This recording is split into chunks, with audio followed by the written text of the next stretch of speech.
My lecture today will consist of 5 parts: a remembering, a hesitating, a hearing, a reading, and a grieving.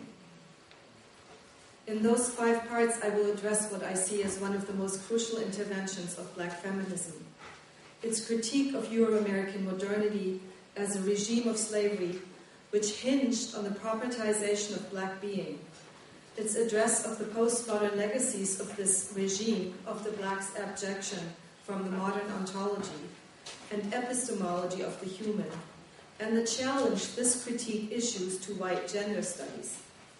I am speaking at the crossover junction of being a white feminist in gender studies and a scholar in African American studies, particularly of Black feminist work. It is my intention thus to answer what I perceive as a Black feminist call for reflection of the white epistemology of gender. A remembering. By way of entry, I will proceed with a roll call. Of course, this act of listing has a methodological disadvantage. All lists are subjective, and so I have to ask your forgiveness in advance, because certainly all of you would have your own addenda to this list. However, I will take refuge to my own as a kind of shorthand introduction to the discursive context of my argument.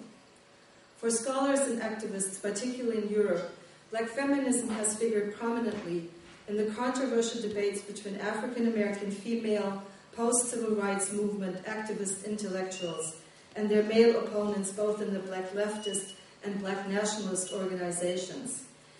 Alice Walker's anti-patriarchal advances in her short stories and in novels like Meridian, Michelle Wallace's book Black Macho and the Black Superwoman, and Tosaki Shonge's play for colored girls who have considered suicide, for example, met with enthusiastic feminist acclaim, but also scandalized conservative audiences. Those publicly drawn-out instances of African American women's struggle attacked both reactionary white racist and sexist stereotypes and the Black male misogyny cast in the post-Moynihan report mold of unveiled contempt. All of a sudden, Black women thinkers and writers, anthologized in collections like This Fridge Called My Back, had a powerful public voice, which also made visible the ignorance, indifference, and downright racism of much of the white feminist movement at the time. Epitomized in the landmark contribution, But Some of Us Are Brave, All the Women Are White, All the Blacks Are Men from 1982, those pioneering controversies and the ensuing Black women's studies have created productive and lasting responses within US and European academy and have helped making CAR, its research foci and publication output, to no small extent. Any even cursory glance at department faculty listings, class syllabi, web publications, or at Sherry Barnes' stunning multidisciplinary web bibliography, Black American Feminisms, will show that Black women have entered the US Academy to stay. This was by no means predictable when Alice Walker, June Jordan, Toni Cade Bambara, Mary Helen Washington, Barbara Smith, Barbara Christian, and others began arguing Black women's social, cultural, and political claims in the early 1970s, and some of you here will remember this very well. And when a text like Toni Cade Bambara's The Black Woman from 1970, in one fell swoop, put the Black woman as the subject of her own life on the public agenda in ways immensely clairvoyant and lasting until this day. Black feminist articulation has been traced way back to the first Black poet, Phyllis Wheatley, way back to female Black preaching against the sins of slavery, movingly recaptured by Alice Walker, way back to the first women freedom narratives of the enslaved, which created wide transatlantic echo space for the abolition of human propertization, way back to the late 19th century when Anna Julia Cooper published A Voice from the South, way back to the Black women moderns of the Harlem Renaissance, way back to communist post-World War II militancy of a Claudia Jones, and to the radical grassroots resistance, Deo Gore's just-released book Radicalism at the Crossroads, African American Women Activists in the Cold War, chronicles so painstakingly. Way back to Black women of the WPA narratives, to the 1950s in Sister Gwendolyn Brooks, to the 1960s prophet Margaret Walker. For most of you, it will thus indeed be a reminder that the post-1970s explosion of literary talent, political acumen, and academic sharpness of the intellectual generation of Bell Hooks, Deborah McDowell, Hortense Billers, Patricia Williams, Nell Painter, May Henderson, Hazel Carby, Patricia Hill Collins, among many others, owes its strength to a stubborn ancestry. Today's endeavors of black feminism in disciplines no one would have dared dreaming of, like law, anthropology, prison studies, history, sociology, political sciences, and many more, are connected all the way back to 17th, 18th, and 19th century knowledge formations created by black women. It has also been a black feminist prerogative, and not a white theoretical virgin birth, to intervene into the debates of gender from the point of view of interlocking oppression, to use the Combahee River Collective's term from 1977, it's an amazingly long time ago, by race, gender, class, and sexuality, a point of view which made it impossible to look at gender as the only, or even as the privileged signifier of women's lives. Dating back even longer ago to Fran Beale's 1969 exhortation in Double Jeopardy, intersectionality has been on the agenda, even if it has taken white feminism another 2 decades, and in Europe even longer than that, to catch on. Texts like Alice Walker's Pioneering in Search of Our Mother's Gardens, Hazel Carby's White Women Listen, Angela Davis's Women, Race and Class, and Audre Lorde's The Power of the Erotic have set radical standards to refocus the US and transnational feminist debates around the exclusiveness of gender as an epistemic and analytical category. The fact that this work has not internationally acquired theoretical currency, and as epistemic contribution has been disacknowledged persistently, being relegated to cursory footnoting and empty appraisals in the bylines of much transnational gender theory, cannot diminish the importance of black feminist positions. Hesitating. At this point, I need to interrupt myself. Talking about the challenge of black feminism entails, of course, a problematic for a white feminist like myself, and a German at that, who needs to steer clear of ventriloquism or unbidden translation. Instead, I want to speak here as a white feminist scholar who considers herself an addressee, a spoken to, of the epistemic challenge with which black feminism has posed to any critical theory of transatlantic modernity, in my case, white gender studies. To read black feminist contributions epistemically acknowledges an intervention which goes straight to the core of transatlantic modernity, the issue of property. It is to black feminism, I argue, that critical attention needs to be directed to overcome the lasting theoretical agnotology, in Lorna Schiedinger's term, or the studied epistemic ignorance, in Charles Mills's term, that has marked Western critical theory, including gender theory, for generations. What would it entail for a radical critique of modernity, including modern and postmodern gender relations, to hear a position that has consistently spoken from the location, the materiality, and the inherited memory of having been literal property? That is to say, I have been challenged by black feminism to hear a female slave singing to a passing traveler about having been raped on order of her master and being in grief because of the impossibility of legal redress, since a thing would not be treated like a vulnerable and violated human being before the law. I tried to hear the curses of the black freedwoman during Reconstruction, whom the Freedmen's Bureau tried to re-educate as Mrs. John Freedman. Her freeman, her radical stance against propertization would not tolerate the replacement of a white master with the subjection by a free black husband, so that she would end up as a second-order property. The liberal promises of post-slavery contract law must have looked too much like just another form of unacceptable commodification of body and soul to hold a promise of freedom.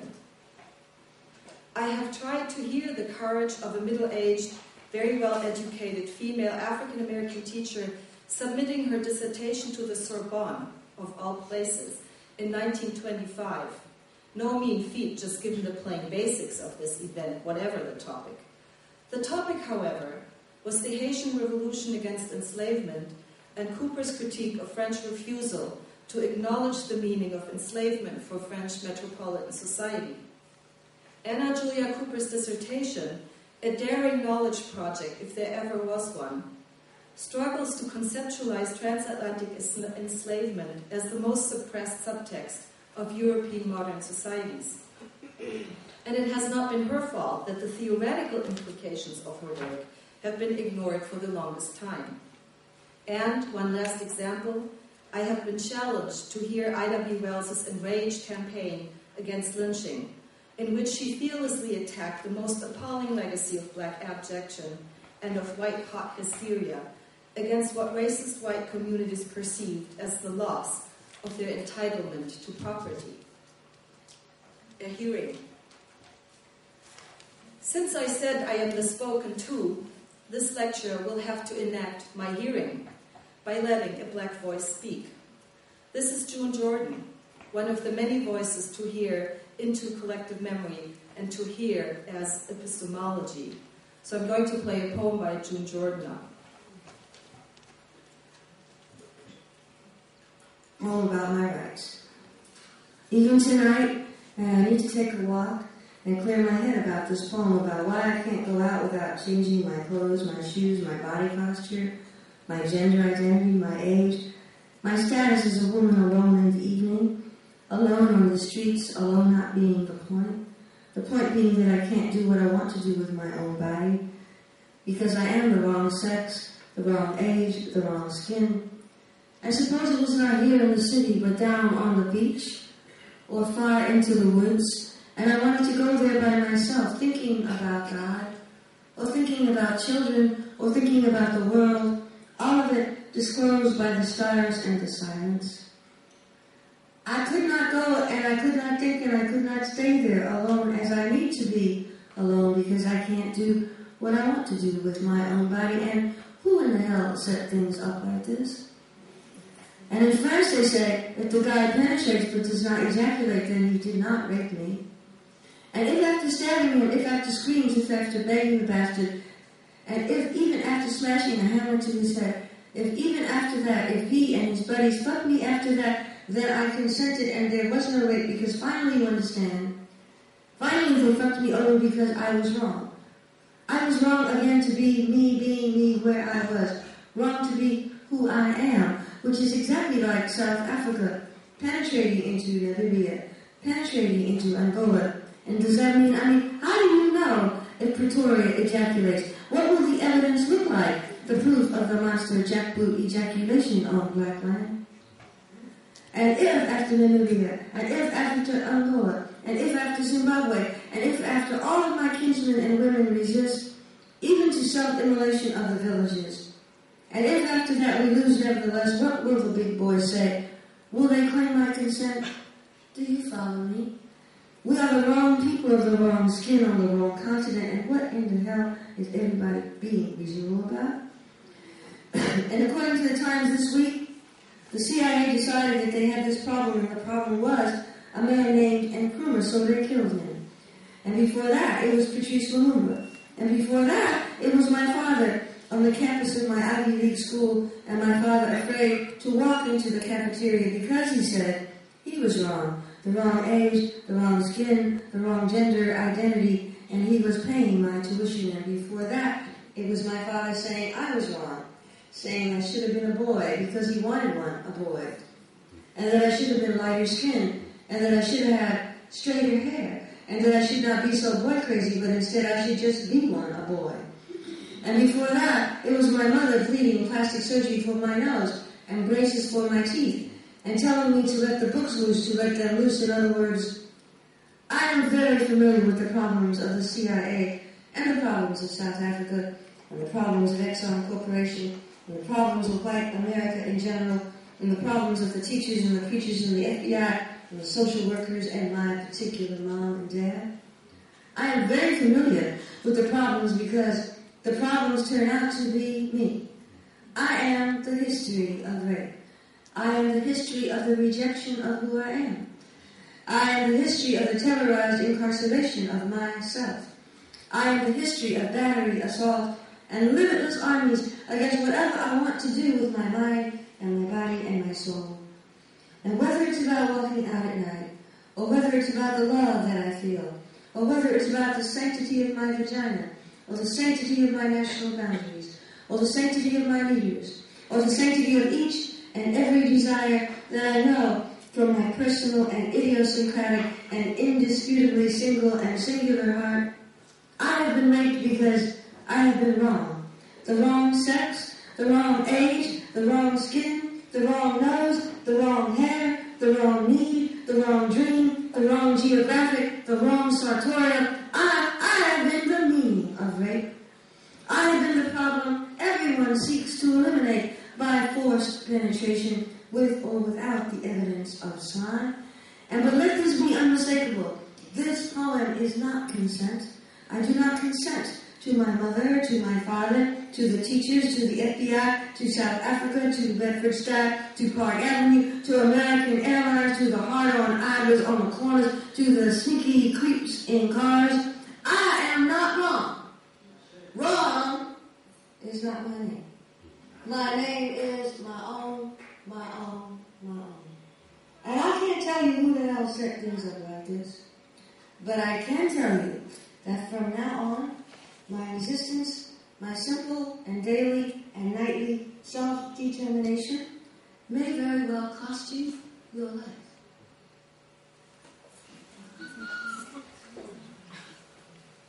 It's a tall order to follow, but I will try.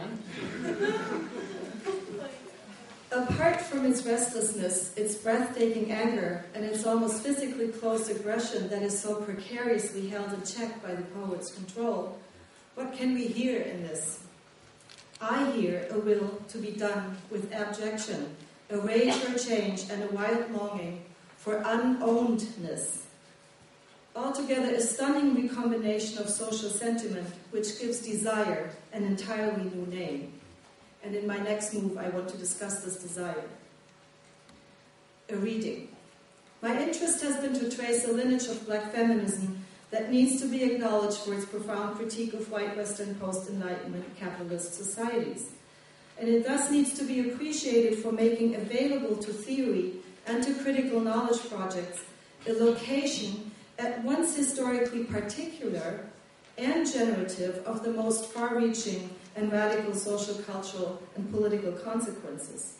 Historically marked by the enforced location of being treated as propertized black female flesh, black women have articulated practices, discourses, cultural repertoires, and memories which by logical necessity criticize modernity in the most incorruptible ways.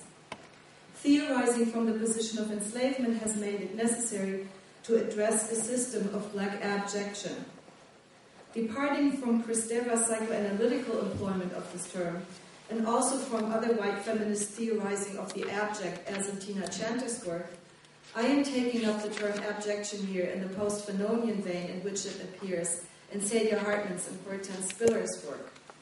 Abject, thus, has changed from a category descriptive of individual subjectivity and its contours into a theoretical concept to discuss the underside of white Western modernity's terms of human sociability.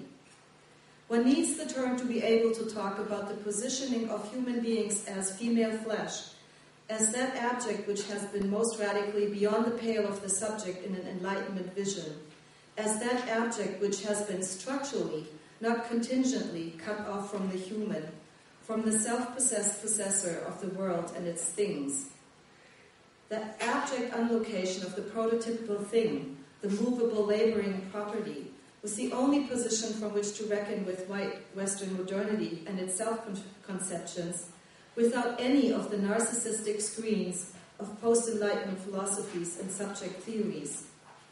Therefore, my reading of Saidiya Hartman's arguments and Scenes of Subjection and Lose Your Mother will make three assumptions. First, Western modernity has been constituted by and deeply embedded in enslavement, which most importantly must be read as a regime of propertization. Second, the discourse and practice of gender as we know it today is a contingent historical formation which owes its existence to modern Enlightenment struggles around human subjectivity. And third, as a prototypical modern discourse thus, gender carries a baggage of propertization and abjection of blackness, which needs to be addressed more directly from within white gender studies. If enslavement is the point from which to read modernity, it follows that property needs to be that reading's counterpoint, but property with a double difference. First, in a sense that goes beyond a post-Marxist critique. That is, property not just as a means of production and as ownership of natural and man-made resources, but property of human beings in their actuality, property of their reproductive capacity, of their capacity to generate human future.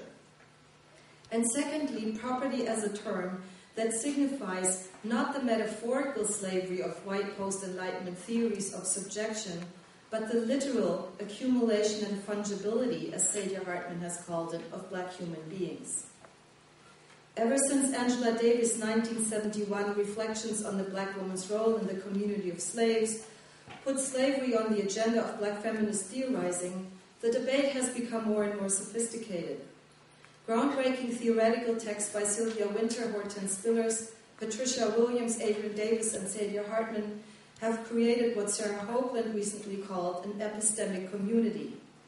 This concerted theorizing resulted in a crucial knowledge project of the connex between property of the self and abjection of the black, and accordingly in a revised abolition, or should one say a demolition project. A project which situates itself in our present as, quote, the future slavery has made, to paraphrase Hartman. When Toni Morrison published Beloved in 1987, she also created a massive want. In the novel, the middle passage becomes the literary space of a telling narrative void. Those passages in Beloved, which directly engage the trauma of the enslavement trade, remain urgent language fragments, arranged in the day's chant rather than the swift narrative stridency characteristic for the novel. At the point where the reader awaits a narrative recollection of the middle passage, any syntax has collapsed. Any clear indication of a narrative perspective has disappeared into a litany of stumbling passages, the origins of which remain lost to the reader. The verbal register has become reduced to desperate repetition. As if in an echo of Adorno's dictum, Morrison seems to forbid herself any narrative after and of the middle passage. Instead, the text stares the reader with the glaring loss or void of novelistic storytelling capacity. And many theoretical texts have of late begun to answer that void. In the years after Beloved, black feminists have theorized not only slavery itself, but have taken the vantage point of reimagining the enslaved's position to theorize transatlantic modernity and postmodernity. Saidiya Hartman's Lose Your Mother from 2007, besides being autobiography, travelogue, a critique of patriarchal mythological versions of Afrocentrism, an engagement of contemporary Ghanaian politics, and a major intervention against African American delusions about the African so-called homeland, has become most important for me because it keeps slavery's time in our moment, pushing a reckoning with enslavement into critical theory and philosophy. One of Hartman's most compelling points in her first book, Scenes of Subjection, 1997, had already been the exposure of white U.S. American society's libidinal, emotional, cultural, and legal investments in the enslavement and later racist abjection of black people. Quote, although assertions of free will, singularity, autonomy, and consent necessarily obscure relations of power and domination, the genealogy of freedom, to the contrary, discloses the intimacy of liberty, domination, and subjection. This intimacy is discerned in the inequality enshrined in property rights, the conquest and captivity that established we the people, and the identity of race as property, whether evidenced in the corporeal inscriptions of slavery and its badges, or in the bounded bodily integrity of whiteness secured by the abjection of others. Unquote. Indirectly, Hartman has extended this argument in her recent work, focusing on the modern machine of triangularized trading in enslaved Africans, which saturated the entire transatlantic world with its regime. Lose Your Mother persistently raises the question, if slavery did create a modern behavioral vortex of money, property, consumption, and the flesh, as Bana Young has said, what does that mean for critical thinking today exactly?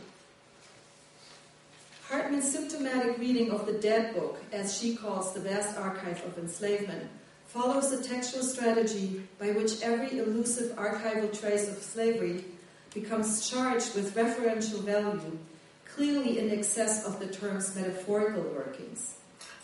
Enslavement becomes visible as proactive white history, not as a bygone, deplorable, but disowned state of affairs. By way of a particularly striking example, I quote her description of her visit of the slave-holding dungeons in Elmira, for those of you who have looked at it recently. Human waste covered the floor of the dungeon. To the naked eye it looked like soup. After the last group of captives had been deported, the holding cells were closed but never cleaned out. For a century and a half after the abolition of the slave trade, the waste remained. To control the stench and the pestilence, the floor had been covered with sand and lime. In 1972, a team of archaeologists excavated the dungeon and cleaned away 18 inches of dirt and waste. They identified the topmost layer of the floor as the compressed remains of captives, feces, blood, and exfoliated skin, unquote. This strategy of re-referentializing, of calling thingification to consciousness, becomes the crucial political lever for Hartman's text to turn the tables on slavery and on critical theory. Her text's very mass of detail makes readable the catalog, but previously neutralized, transgressions of the trading machine, forces a white reader to reconsider our white investment in, as well as the short and long-term benefits of the discourses and practices of enslavement for modern white European societies. Lose Your Mother must then be read as a major contribution to theorizing modernity as driven by the machinery of enslavement. Quote, impossible to fathom was that all this death had been incidental to the acquisition of profit and to the rise of capitalism. Today we might describe it as collateral damage, the unavoidable losses created in the pursuit of the greater objective. Death wasn't a goal of its own, but just the byproduct of commerce, which has had the lasting effect of making negligible all the millions of lives lost.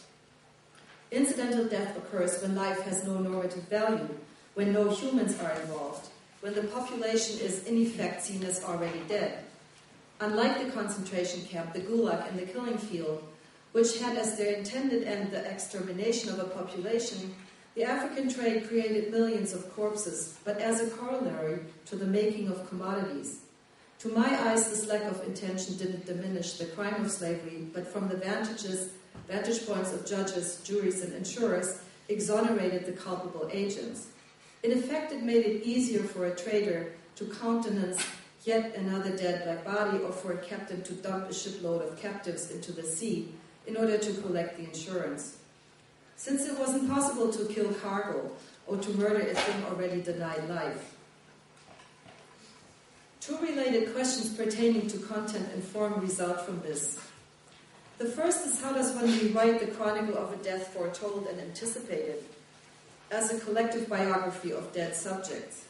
And the second, for a quote again, what are the kinds of stories to be told by those and about those who live in such an intimate relationship with death? Romances, tragedies, shrieks that find their way into speech and song? What are the protocols and limits that shape the narratives as counter-history against the risks posed by reiterating violent speech and depicting the grammar of violence? Do the possibilities outweigh the dangers of looking again? Unquote. The dangers of looking, and thus of creating a panopticon of what Hortense Spillers early on called a pornotroping of the enslaved suffering, weigh in on Hartman's text heavily. The only strategy available to deal with that ambiguous challenge is a constant momentum of self-reflection, puncturing Hartman's text to excess. Scandal and excess inundate the archive, the raw numbers of the mortality account, the strategic evasion and indirection of those accounts, the florid and sentimental letters dispatched from slave ports, the incantatory stories of shocking violence penned by abolitionists, the fascinated eyewitness reports of soldiers eager to divulge what decency forbids them to disclose, and the rituals of torture, the beatings, hangings, and amputations enshrined as law. What has been said and what can be said takes for granted the traffic between fact, fantasy, desire, and violence. With these excessive and almost obsessive gesturing towards images of the dead, Hartman's text performs a wake for the nameless millions lost in the Middle Passage. Working with the material which historiography has of late unearthed in great quantities, she reconstructs the scenes of annihilation, filling the records as mere numbers, as ciphers of obstinacy, loss or saved cargo. Her text strains against the process of historiography's familiarization, which has rendered the corpses for a second killing. Her purpose is to defamiliarize enslavement for her readership, and the text becomes a meticulous memento which dares white readers to understand the extent to which the records available amount to a comprehensive book of the dead. Hartman goes straight for a transatlantic white public which has programmatically deluded itself about the pertinence of enslavement to white Europe and America. As she argues, the slave barracoon must be looked at not just as a holding cell, but more importantly as a modern episteme which controlled the practices of history and of collective white memory, and it created a second order of violence by way of disappearing and abjecting black life in the figurative and most material sense. To quote her again, "The economy of theft and the power over life, which defined the slave trade, fabricated commodities and corpses. Is it possible to exceed or negotiate the constitutive limits of the archive in trying to represent this? By advancing a series of speculative arguments and exploiting the capacities of the subjunctive, in fashioning a narrative which is based upon archival research, and by that I mean a critical reading of the archive that mimes the dimensions of history, I intended both to tell an impossible story and to amplify the impossibility of its telling." So at this point, of course, you may very well ask, what has all this agonizing got to do with gender? The focus of Hartman's attention in her chapter, The Dead Book, and its accompanying article piece, Venus in Two Acts, is on the black female doubly violated, first made into a mere thing, abject in her opaque subjectivity which the machine of enslavement refuses to acknowledge, and which thus doesn't exist in the archive. That violently absented claim to subjectivity, secondly, also entails the denial of any access to human differentiation according to categories like age, region, tribal origins, language, or what passed as the time for gender distinctions, except crucially for instructions about slave ship packing and, of course, except for the suffering of sexual transgression, enacted on what amounted to nothing more than a female anatomy for the rapists. Vis-à-vis The Dead Book, there is not one single autobiographical narrative of a female captive who survived the Middle Passage, as Hartman tells us. Accordingly, the challenge to represent the absented human clamor which haunted Morrison's beloved implicitly, Hartman makes explicit. In one self-reflective turn after another, she agonizes about the impossibility of narrative which can never have a solid foundation in the human voice, may only be delivered in the paradoxical mode of invented testimony. Her witnessing, however, as Hartman sees it, has always already failed by necessity, so that she has to reproduce excess in order to produce an acuity of regard. The archival slavery rests upon that founding violence. This violence determinates, regulates, and organizes the kinds of statements that can be made about slavery, and as well it creates subjects and objects of power. The archive yields no exhaustive account of the girl's life, but catalogues the statements that licensed her death. All the rest is a kind of fiction. Sprightly maiden, sulky bitch, Venus, girl. So all this goes to say that for the conceptual archive of Western modernity, no black human, and consequently no black woman, existed. This insight urges gender studies, white gender studies, to move away from benevolently adding the talk of race to its postmodern thinking about subjectivation. Instead, we need to discuss the modern white gendered subject as situated in the nexus of white female successful fight for access to the category human versus blackness as abjection. The ontological violence of enslavement forced blackness outside the defining categories of modern subjectivity. At the same time, it was the fine white line drawn between women and slaves, even by way of prolonged conflicted negotiations of oppression and discrimination, that necessarily and consequentially contain gender relations within human society. That is to say, the founding difference of early modern transatlantic societies was the splitting of white property and sovereign humanity from thingified black flesh. And gender, as a modern category, comes to figure within that split social economy, that epistemology. It became a category to negotiate for white European and US women towards the status of sovereignty, subjectivity, and property rights, due to them as human members of post-Enlightenment societies, however marginalized and discriminated against. The point being made here, of course, is not that African societies had not organized themselves around particular and various cultural, social, and economic interpolations of humans. Neither that in New World enslavement and in colonial societies, African origin female beings were not subjected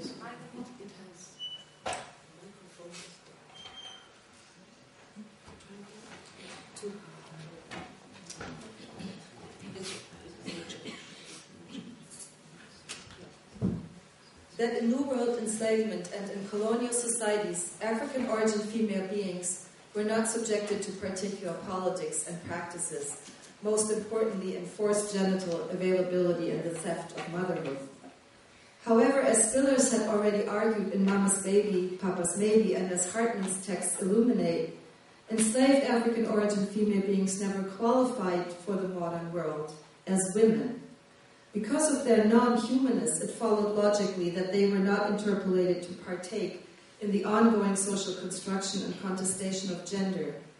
Thus, the point I do want to make is that gender, a category that would have enabled the black female claim on social negotiations, did not apply to things, to what was constructed as and abused as black flesh.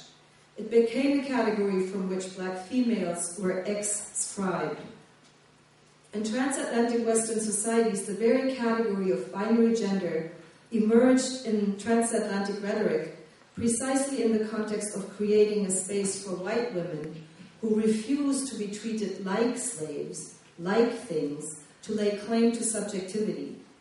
Modern gender, with early modern feminism, constituted itself precisely in the shift from 18th century white female Christian empathy with the enslaved to the paradigmatic feminist rhetorical and material distancing of self-possessed women from slaves, a process that repeated itself in the late 19th century American negotiations of suffrage and anti-racism.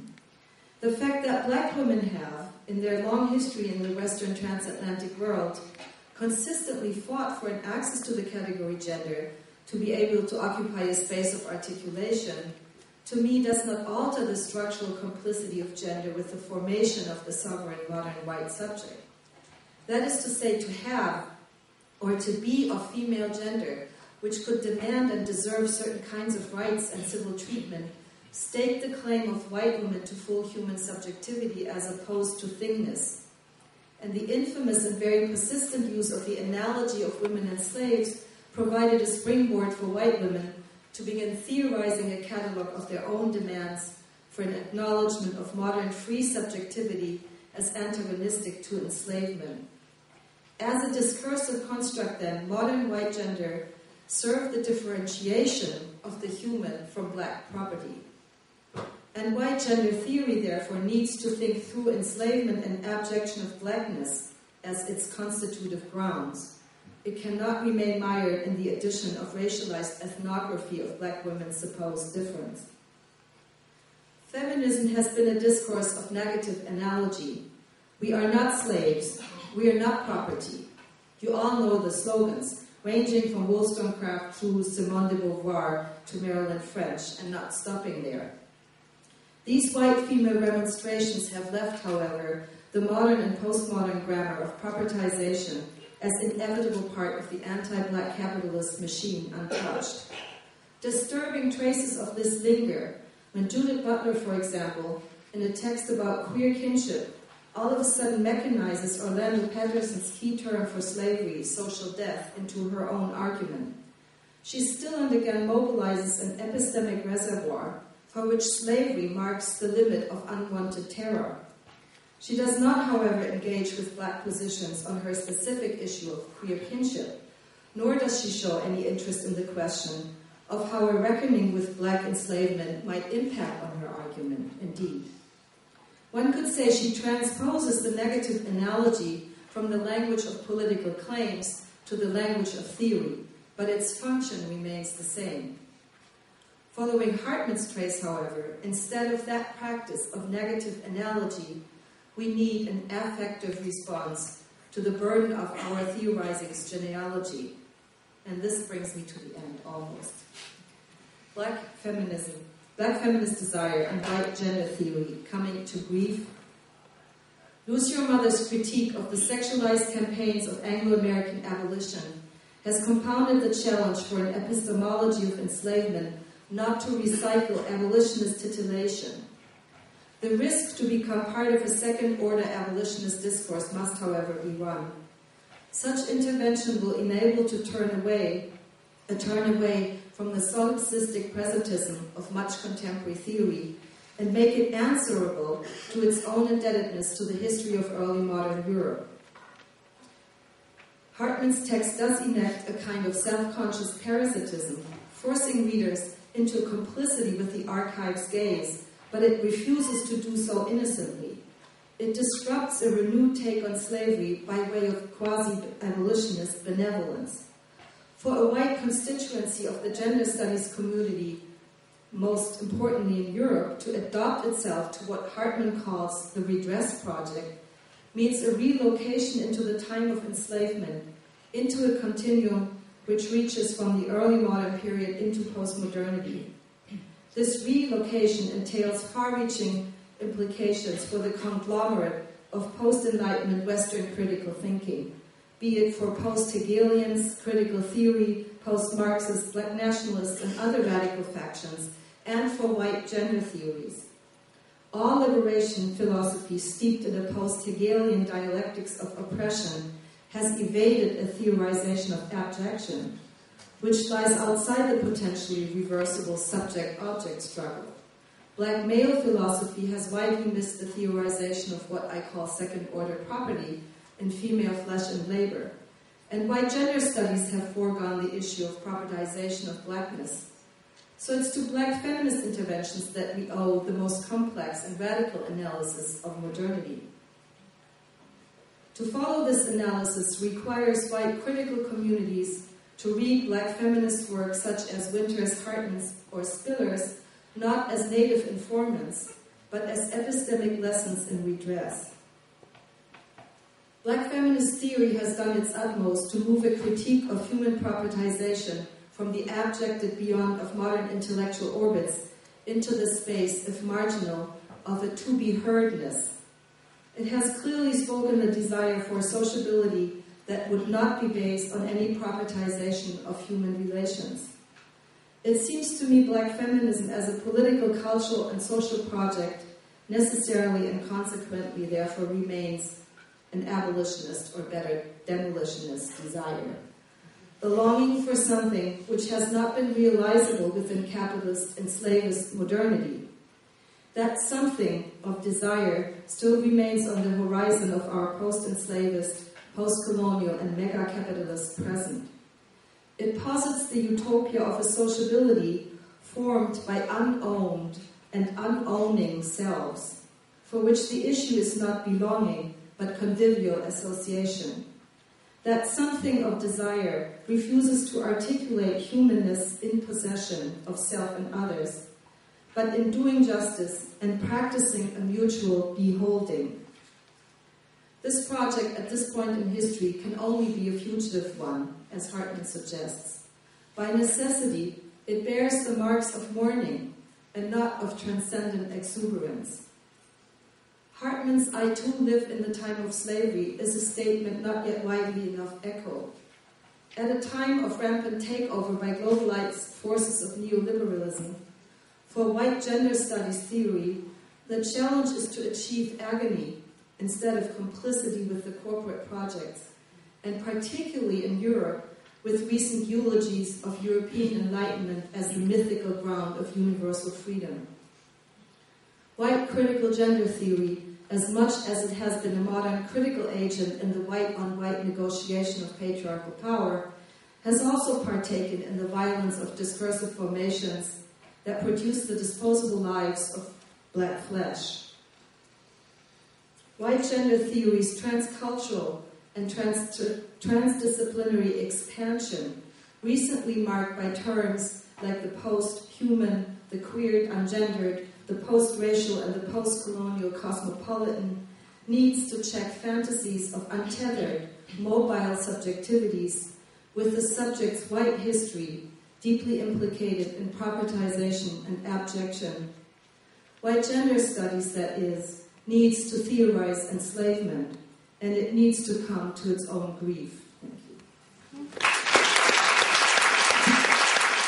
Especially by the end, the utopia of sociability for unowning, unowned selves, and also your very sober conclusion that at this point in history, it's a melancholic and fugitive project. And I wonder where you might see that project being undertaken, apart from at the CAR conference. I'm hoping we qualify. Can you hear me? I don't think, I mean, as a utopia, I think it's not practiced anywhere because that's the nature of utopia. But I think, and so we'd probably be like even more desperate and melancholic if we were to look for sort of perfect incarnations. So, but I think it is visible in grassroots groups, alliances, for example, that try to resist feminization of poverty in the United States, or in work, for example, in Europe that's being carried out by all kinds of people. I mean, blacks and whites and men and women and younger people and elderly people to support the claims of African migrants to Europe. I mean, so one would have to have a wide radar, I think, to find projects where you see that germinating, that kind of conviviality.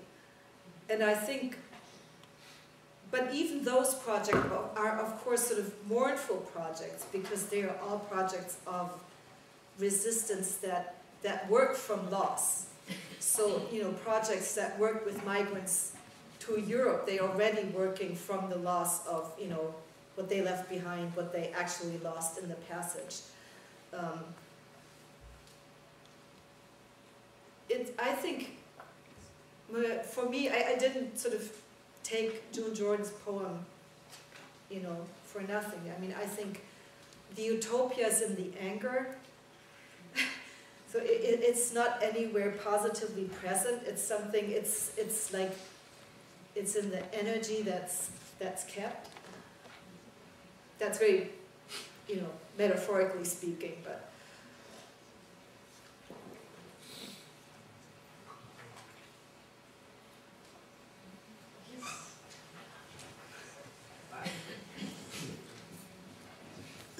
First, I just want to thank you for a really moving and engaging and thoughtful talk. But I'm just wondering, I'm not young, but for the young people in the room, because much of your grounding, even your reading and remembering of Black feminism is one of the 70s and 80s, which I remember and hold very high. But is there something different that we might hear from a younger Black feminist, whether we call it third wave or something else, in terms of their understanding of both property, of anger, of humanity? I mean, is there something to be added to this by a more recent reading of Black feminism, and also even how white feminists are constructing their struggles? And we might add queer theory to that. I'd love to sort of, give the question back to the younger women in the room, because you catch me at my lack. Because, I mean, that is very much the product of my own sort of 25 years of engagement with that history. And of course, even addressing Hartman, which is a text that it's new, but it's not a consciousness that's recent.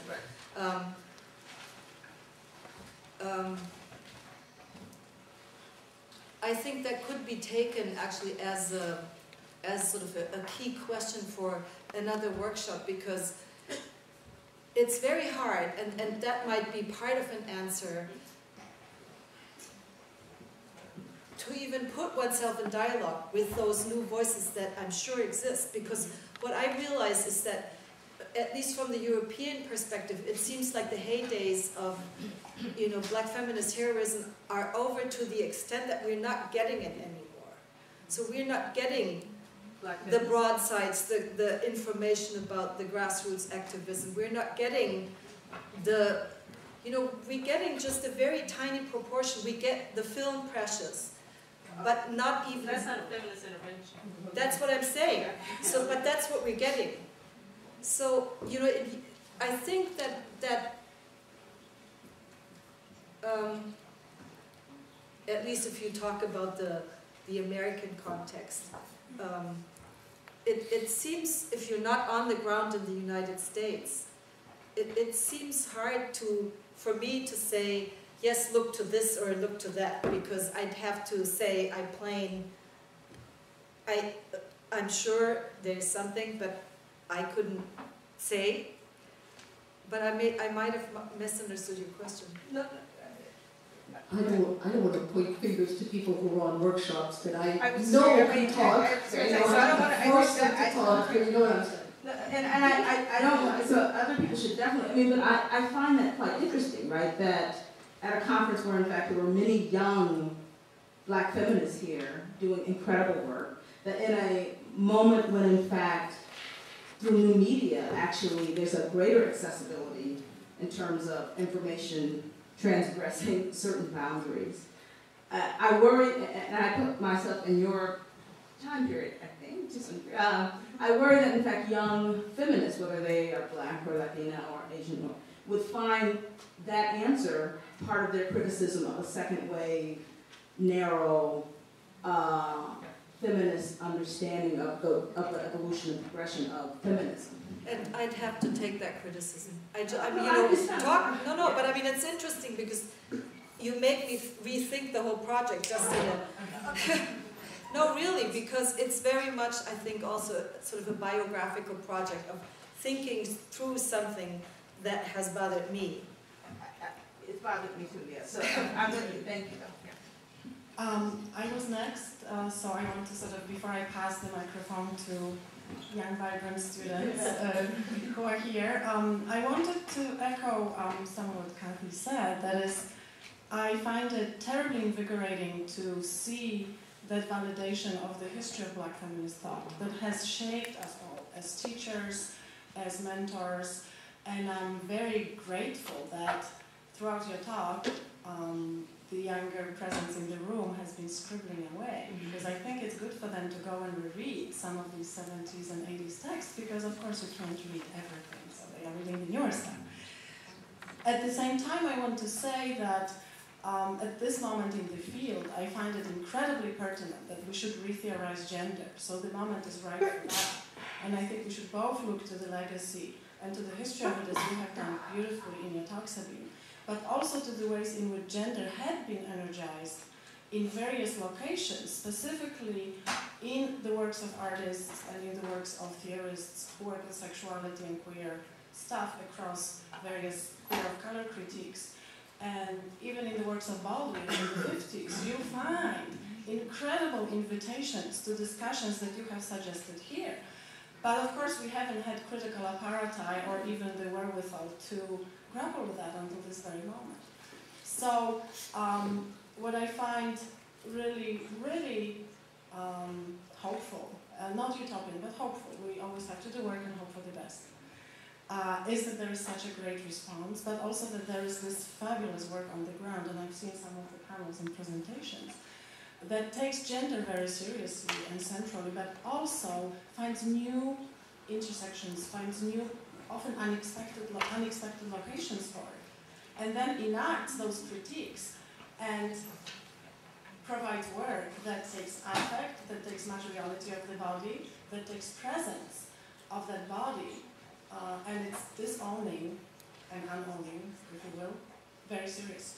So, but I think that's a misunderstanding. I mean, by no means did I feel like I wanted to, or I had to, or anything in that direction, talk about and to Black feminism as such. I mean, I think the project was to say, if one takes those interventions, those historical interventions of Black feminism seriously as an epistemology of modernity, that's something that white gender studies in Europe hasn't done, then what happens to that white theoretical concept of gender?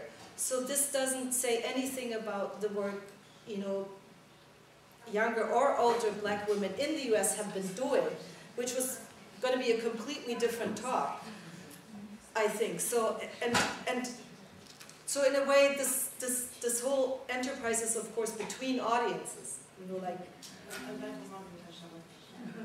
I will just add briefly, and going on what Kathy's saying, that I am seeing as a younger Black feminist who's drawing on the same literature that you're pointing to, but partly because I went back to it in academia, that there is starting to be more digitally circulation and community building, and I've seen that conversation at different panels, and also, what I'm talking about with Black women identifying as Black in the Dominican Republic because they're getting literature from Bell Hooks and Audre Lorde, and they're getting it, from global networks and publications that are digitized, and so that discourse is, it is circulating in ways that it would have in the past with print material and literature.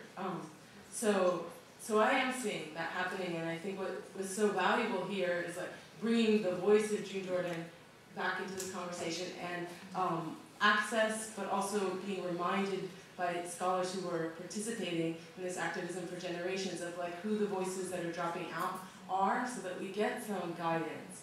And I'm very aware of the privilege of being able to be in this space in Paris to have this conversation, and I think it will be really powerful when we are in Atlanta and having this conversation, and that we do the work to bring young Black feminists that are there in that space that might otherwise not know about this conversation happening. One last question? Yeah, so thank you so much. I absolutely enjoyed your talk, and I absolutely agree with everything you said. I can see how how you developed that idea. That it makes totally sense that we look to the Black feminist thought, and also out of that the question of the new voices here. However, I wonder if that is not again putting a new burden on the Black feminist theory. And certainly when I look to Europe, what I see in what I would call the mainstream feminism, where I see an extreme backslash, certainly in Germany, I guess you would agree with me on this. And this is something where I think a larger debate, discussion has to be picked up first to look into how this whole complexity utility of intersectionality is actually losing here. This is what I see. We lose that. What you develop, where you coming from 20 years ago, what we see now in the mainstream feminism is a more and more involvement in this European Enlightenment project and a distinction to women of color. And here is, at least from my activist perspective, where I see that black feminists go own ways and are not so much visible, maybe that's just my perspective, in this being so visible and out of and for alliances. I wonder what you think about that.